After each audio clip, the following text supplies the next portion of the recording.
20 मई को धुलिया मालेगांव पार्लियामेंट हलके की वोटिंग है।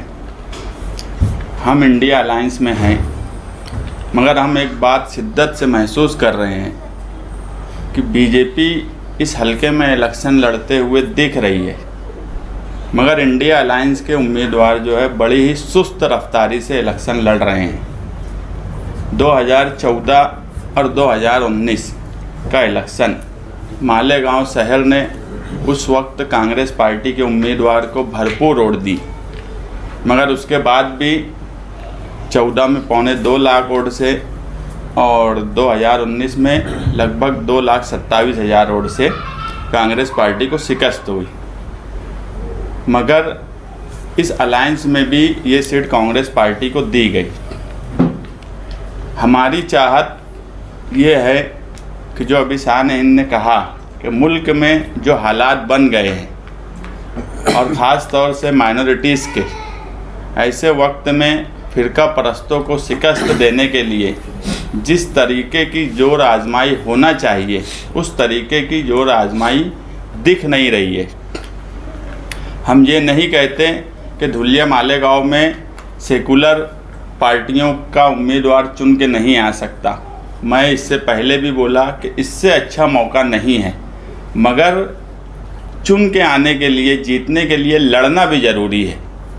आज सब कुछ इस हलके में बना हुआ है, कई प्लस पॉइंट है आज सेकुलर पार्टी के पास, मगर उसके बाद भी वो जिस तरह ध्यान देना चाहिए उस तरह ध्यान नहीं दिया जा रहा है और मालेगांव शहर को बेवज़न किया जा रहा है कि हमने 2014 में भी भरपूर वोट दिया, हमने 2019 में भी भरपूर वोट दिया।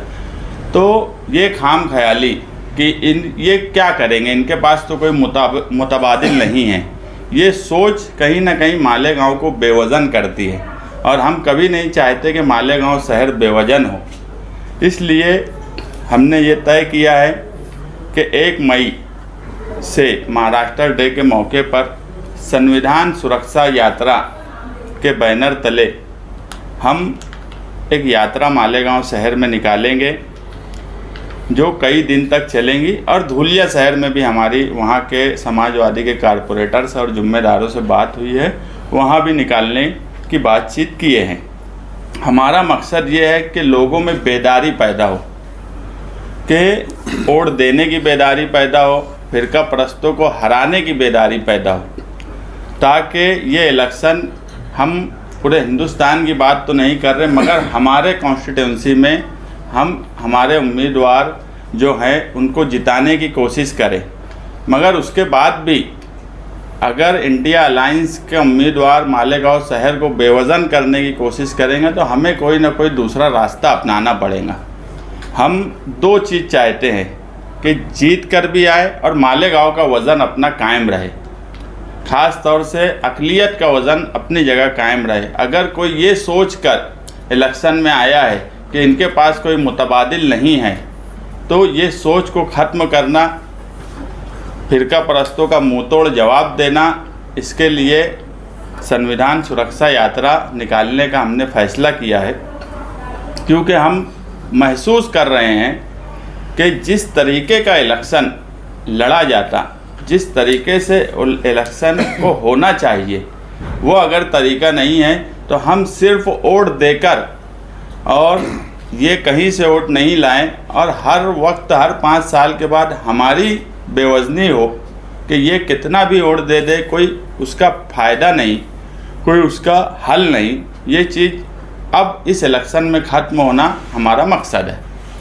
मौलाना दे देना सर। हाँ, नीचे देना। बोलिए। आज की ये प्रेस कॉन्फ्रेंस लेने का मकसद कि हिंदुस्तान में सबसे बड़ा इलेक्शन जो पार्लियामेंट का इलेक्शन होता है, दस्तूर के मुताबिक दस्तूर को बचाने के लिए आवाम के ज़रिए होने वाला इलेक्शन, जिससे आवाम के ज़रिए हुकूमत बनती है और वो हुक्मरां जो है वो अपने काम करता है। लेकिन हम मुसलसल देख रहे हैं, फर्स्ट फेज़ हो चुका है, इसमें हम देख रहे हैं मुसलसल कि कहीं ना कहीं अक़लियत को या मुसलमानों को टारगेट करने का काम बीजेपी के बैनर से हो रहा है।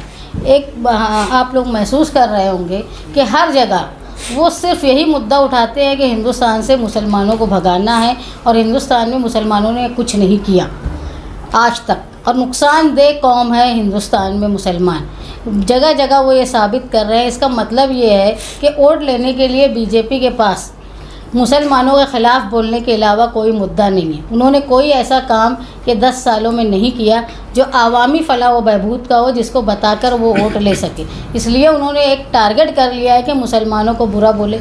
चाहे अमित शाह जो है वो 4% रिजर्वेशन के ख़िलाफ़ बोलते हैं, कहीं मोदी अभी पिछले दिनों हमारे दस्तूर के या हमारे कॉन्स्टिट्यूशनल पोस्ट के सबसे बड़े पोस्ट जिनके पास है वो मोदी जी, उन्होंने अपनी तकरीर में कहा कि हिंदुस्तान की जो संसाधन है, जो सरमाया है, उस पर हक अगर दूसरी गैर बीजेपी की हुकूमत आ गई तो वो हिंदुस्तान के जो हुकूमत के सरमाए हैं उसको मुसलमानों को बांट देगी और हिंदुओं को कुछ नहीं मिलेगा। ऐसा नफ़रत भरी तकरीर उन्होंने की।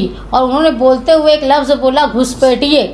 जो लफ्ज़ मुसलमानों के लिए इस्तेमाल किया गया है, घुसपैठिए, ये लफ्ज़ एक बड़ा ही ख़तरनाक है जो हमारे लिए फ़िक्र का है। घुसपैठिए का मतलब उनका ये पूरी कौम को, पूरे मुसलमानों को घुसपैठिया बोलने का मतलब ये है कि वो कहीं ना कहीं NRC की लानत हिंदुस्तान में लाने वाले हैं, जिसका इशारा उन्होंने किया।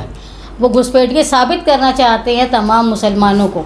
और ये हमारे लिए बहुत ज़रूरी हो गया है कि हमने हमारी अहमियत बताना, और जो सेकुलर आवाम है, चाहे वो मुसलमान हो, चाहे किसी भी जमात के, किसी भी ज़ात के सेकुलर लोग हैं, उनको मुत्तहिद होकर बीजेपी के ख़िलाफ़ वोट करना चाहिए। और मुसलसल ये बता देना चाहिए कि हिंदुस्तान जो है वो एक जमहूरी मुल्क है, और जमहूरी मुल्क जो है वो हुकूमत जो है जमहूरी तरीके से चलेगी, जहाँ हर समाज को, हर ज़ात को, हर नस्ल को एक नज़र से देखा जाएगा। लेकिन प्रधानमंत्री का जो बयान है वो ख़ास तौर पे मुसलमानों के लिए एक सवालिया निशान और फ़िक्र का मौका हो गया है, जहां हमको सोचना चाहिए। उन्होंने एक इशारा दिया है कि कहीं ना कहीं वो NRC को लागू करेंगे आगे जाकर। घुसपैठिए लफ्ज़ का इस्तेमाल शायद उन्होंने इसीलिए किया कि जो अक्सरियत में लोग हैं वो खुश हों इस बात से कि ये लोग धीरे धीरे जो है वो हिंदुस्तान से अक़लियत को निकालना चाहते हैं, जिसकी हम लोग समाजवादी पार्टी की तरफ से प्रधानमंत्री के इस बयान की मजम्मत करते हैं। और हमको अफसोस इस बात का है कि इलेक्शन कमीशन जो हमेशा से आज़ाद माना जाता था, उन्होंने अभी तक कोई एक्शन नहीं लिया। अगर इलेक्शन कमीशन का खुद मुख्तारी आज हिंदुस्तान में होती तो कोई भी सियासी लीडर इस तरह का नफ़रत फैलाने वाला बयान नहीं देता।